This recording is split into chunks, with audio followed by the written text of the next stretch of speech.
What's up, guys? It's Gardy B with the Jenkins and Jonez show. As always, I'm here with my good internet buddies, Dragonfly Jones, a.k.a. Tyler. What's up, guys? LeJethro Jenkins, a.k.a. John. What's up, bubbas? And if you fuck with us, you want to see more of our content, please jump on YouTube and subscribe to our channel. I want to talk about fucking Tyler tweeted the video of Giannis talking about his retirement plans yesterday. That was great. And then Evan Turner responded today and said he likes the attention too much for that. Bro, I saw that comment. I was like, this is how you know Giannis is the best in the league right now. Like he's already got retired opponents talking shit. He's the best in the league. You know what I'm saying? That was some irrational, out of nowhere shit from a former opponent who's retired on a fucking Saturday night in the Twitter comments. I was like, this is some Bron shit. Like, you know what I'm saying? This is the same shit Bron went through for 15 years. I was like, Giannis has arrived now. 2000, 2008, 2022. When it comes to the economy, those are some scary years. .com crash, housing crash, and the roller coaster we're going through right now.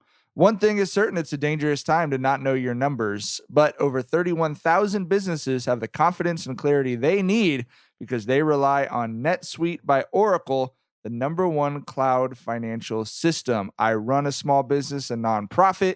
NetSuite is great in helping us make sure we know what's going on. It's really helped us get organized since we started using it. We appreciate it a lot.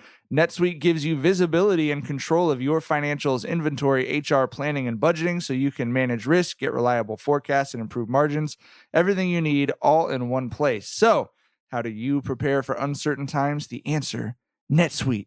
NetSuite helps you identify rising costs, automate your business processes, and easily see where to save money. That's why 93% of customers say they've improved their visibility and control when they upgraded to NetSuite. So what are you waiting for? Right now, NetSuite is offering a one-of-a-kind flexible financing program. Head to netsuite.com/JandJ right now. That's netsuite.com/JANDJ, netsuite.com/JandJ. What did he say?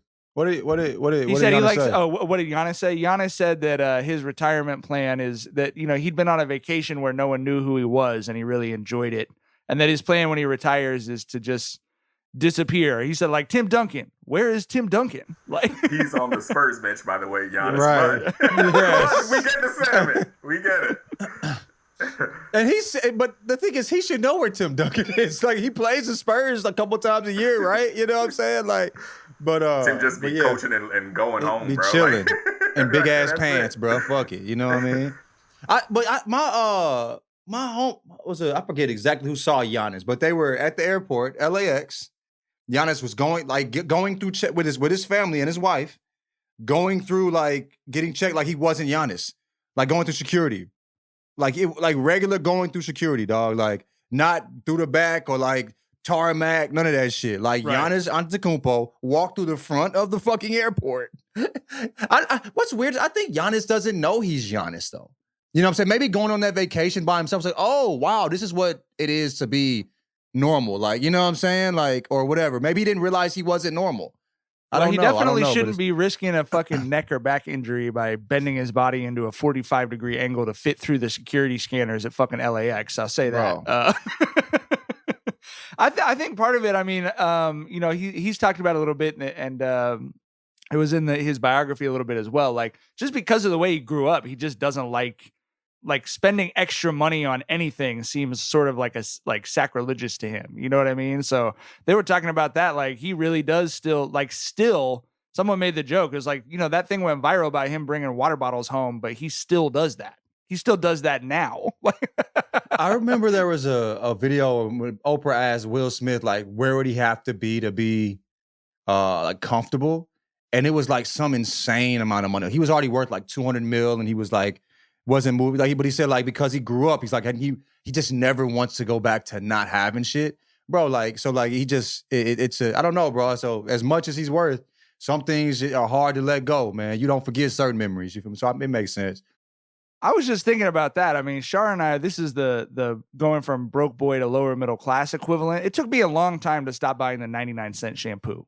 You know what I mean? I was buying the 99-cent shampoo for much longer, purely out of why would I waste money on shampoo that doesn't smell like gasoline? I still be doing. Damn, bro.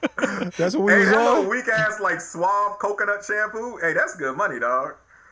That's what it was, bro. I got off it, but there's two levels of Suave. It's the 99-cent one and the $2.99 one, and it took me till like my late 20s to buy the $2.99 one. Bro, I was cutting. And I'll still put water in it and shake it up. You know what I mean? Damn. I was cutting lotion bottles open to about probably 36. Right. You know what I'm saying? I'm like, man, there's still some more in this motherfucker. I'm certain. You know what I mean? Cutting the lotion bottle open. Driving a very nice car. Doing anything that you felt like being able to afford, doing anything you felt like doing, but the certain habits that you built in, you know what I mean? And so we talked about this with the speed that you eat at, right? Mm-hmm. If you grew up with siblings and in a house that didn't have enough food, I still have to like, I try and do breathe because it's a health thing. You eat your food fast, you eat way more food than you need to. I still have to like breathe in through your nose, breathe out through your mouth. Put the fork down. You don't need to elbow your children aside to eat all of the sides. Like, so you can get seconds. There's enough. Right. There's enough. Or maybe you just don't need seconds. Take your time. You eat slow. Your body will tell your stomach, tell your brain that, you know what I'm saying, that yeah, you're full. There is something to that Will Smith, Braun, and his hair thing, though. You know what I mean? That Giannis seems more able to appreciate how far he's come, I feel like. But there is something to that, and we've discussed this on the show, where like, if you're Braun and you're sane, you quit like 10 years ago, right? You know, you're like, oh, I got enough money, I'm set for life, everything's good. Like, the only people who reach, it's the same thing with actors. If I made $4 or $5 million acting, like, okay, cool, I'm not getting up at fucking 6 a.m. to do stunt work or something like that anymore. You know what I mean? But like, the people who make it to the tops of those professions are the people who get what most people would consider to be a ludicrous amount of success and are like, I need more money. Like, I need more acclaim. You know what I mean? Or I need to accomplish more. Like, it's like Will Smith should have quit acting fucking forever ago. Oh, yeah. You know what I mean? Honestly, like, I would have got one big movie and y'all would never heard of a nigga again. That's you know what I'm saying? saying? But like, no, with Brian, I think if basketball is different to me because like acting, like you have to like sacrifice a certain amount of time and all. Like, I mean, as far as like true, sometimes basketball you're changing too, your body, yeah, but you're changing your body in ways you just wouldn't change, like gaining, losing weight. Like that's some wild shit. Like, you know. But with basketball, like, I don't know. For me, as somebody that played for a while, like I loved it, so I see why you want to keep playing. I think the thing with like Giannis is like you know, Brian and Will Smith are like the people that are like, Will Smith straight out said that you won't outwork me. You know, if we both get on a treadmill, I'll die before I stop before you. Like, and I believe he actually kind of like, you know, moves in that way. And Brian's the same type of dude.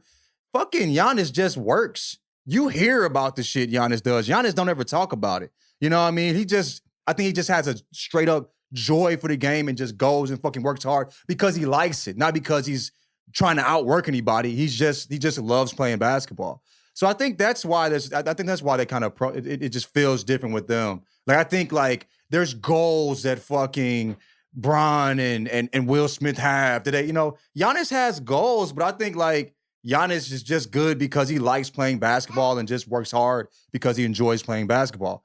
You know, he's the best player in the world because he likes the game, not because he ever really wanted to be the best player in the world. He might have some goals now, like I want another chip and all that shit, but for the most part, it seems very healthy in how he approaches shit. Unlike, you know, a lot of people that are great, where they're, you know, they wanted to be that from day one. I'm tired of being Rock's my favorite Instagrammer. You know what I'm saying? I love his page, but it's weird. I know that's odd. This might be shocking, but like, I love The Rock's Instagram. But he'll say that, are you not tired of being number two? Like, no, number two gets paid a lot of money. I love to be number two, bro. You know what I'm saying? But that's something very unique about Giannis's approach, because I remember when people were on his fucking head when he said KD was the best player in the world last year and during that series. And at that time, you know, that was a very valid argument. I wouldn't say KD's the best player in the world. Now, I think, honestly, like I said, I think it's Giannis. But he said, you know, just a few days ago, he's like, the best player in the world is the last guy standing to me, and it's Steph right now. Like, you know, I think that's how he views shit. Like who is the last guy standing? Who's the guy who's, you know, performing the best in the playoffs? I think that's who he views as the best player. I don't think he views himself as like, I have to be the best. You know what I mean? He just wants to be the best him.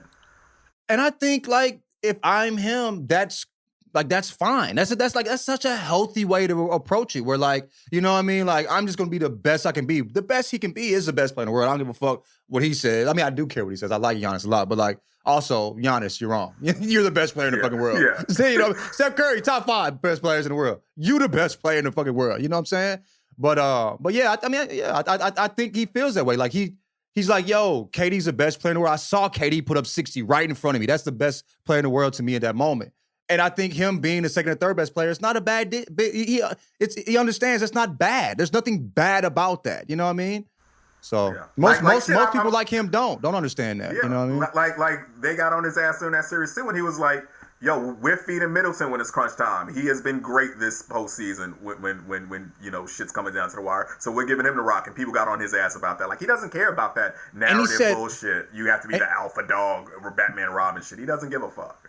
And he said all of that and then still dropped 50 in a fucking game decided. You know what I'm saying? Like, he still made the biggest plays in the playoffs for his team, like, to win the chip. So, like, you know, it's not preventing him from being the best player when he needs to be. You know what I'm saying? Like, it's just really weird how people approach it. But yeah, I think the way he approaches is super healthy. And that's abnormal for somebody that is that good. As someone who Which obviously I think is what you said, Mike. Yeah, as someone who obviously had to work a lot to get that good because he was a fucking he was the fucking skinny, he was a slender man when he got to the league. Like all right. Yeah, it's like y'all ever seen that one clip where he was like, I've been down before, bro. Aaron free those during the playoffs. Yeah. He was like, the only calling place to go himself is up. out. Right. But at the same, but it's like you said, he didn't set out to be the best player in the world, John. It's like he was literally just trying to secure visas for his family so they could live in the country they've been living in his whole life without worrying about the immigration police. Like, you know what I mean? Like, that's literally what his basketball goal was for the first several years of his career. Like, so his level of happiness, like what he needs to be happy, is so much lower than most greats, right? Like, I think if Giannis made it to the, made it out of the situation he was in and had a regular life, he'd be one of the happiest people on the planet still, because that's just Giannis. You know what I'm saying? There's a lot of players that are great. Like, you know, if they didn't make it to where they're at now, I mean, I couldn't see Bron being happy with being, you know, Chris Middleton. You know what I'm saying? Like, you know what I'm saying? Like, it's as great as he is, as great as Middleton is. LeBron James of Chris Middleton. You know what I'm saying? Like, the LeBron James of LeBron Jameses who are Chris Middleton. Right. You know what I'm saying? If they would, as great as Chris is, he still would have been like, you know, he probably would have been like, it's just different ways of approaching life.